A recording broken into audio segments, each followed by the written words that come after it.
যে দিনকাল পড়ছে শীতের ঠেলায় তো কম্বলের ভেতর থেকে বের হইতেই পারতেছে না। আবার আমার ভাতিজা খান বাহাদুর কইছিল এইবার নাকি শীত কম, হয়তো তার কথা শুনে শীত তার আসল রূপ দেখাইতে শুরু করছে। এদিকে আবার বিয়ের সিজন চলতেছে, সবাই খালি বিয়ে করতেছে।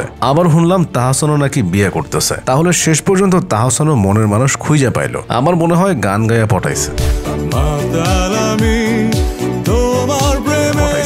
তা না হলে একসময় শীর্ষ সন্ত্রাসী বরিশালের পানামা ফারুকের মেয়েকে পটানো সহজ কথা নয়। এদিকে আবার রোজা আহমেদ থাকেন নিউ ইয়র্কের জামাইকাতে, কাজ করেন মেকওভার আর্টিস্ট হিসেবে। তার নিজের একটা ব্রাইডাল মেকওভার প্রতিষ্ঠানও রয়েছে। তাই আমি তোমাকে জব্বর চাচা কানে কানে দুইটা জব্বর কথা কই। এই বিয়ের সিজনে তাহসানের বিয়ে দেখা আমারও বিয়ে করার খায়েশ জাগতেছে। তাই এইসব কথা তোমাকে চাচিরা আবার কইয়া দিও না, শুনলে কিন্তু ঘরে ঢুকতে দিবে না। তখন এই শীতে কই আর যামু কও। তাই যে যাই বলুক, তাহসান এবং রোজা অবশ্য ভালো একটা সময় বাইশা লইছে। শীতের সময় নাকি বিয়ে করাই ভালো। ময়মুরব্বীরা কইতো আর কি।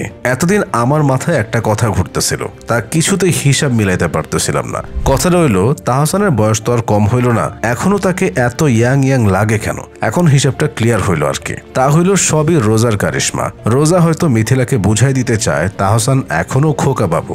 রোজার সাথে বিয়ের আগে দেখতাম তাহসান প্রায় শো থাকতো আমেরিকাতে।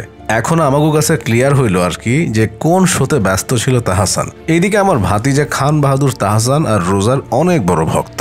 তাদের বিয়ের কথা শুনে সে তো অনেক খুশি। হাফাইতে আইসা আমাকে কয়, চাচা তাহসান তো তার চাঁদ খুঁজে পাইছে, মিথিলা তার কাছ থেকে চলে গেছে, ভালো হয়েছে। মিথিলার থেকে নাকি রোজা অনেক ভালো। তাহসান মিথিলাকে বিয়ে করাটাই নাকি তার জীবনের সব থেকে বড় ভুল ছিল। মিথিলার মধ্যে নাকি বউ হওয়ার কোনো গুণই খুঁজে পাইতো না আমার ভাতিজা খান বাহাদুর।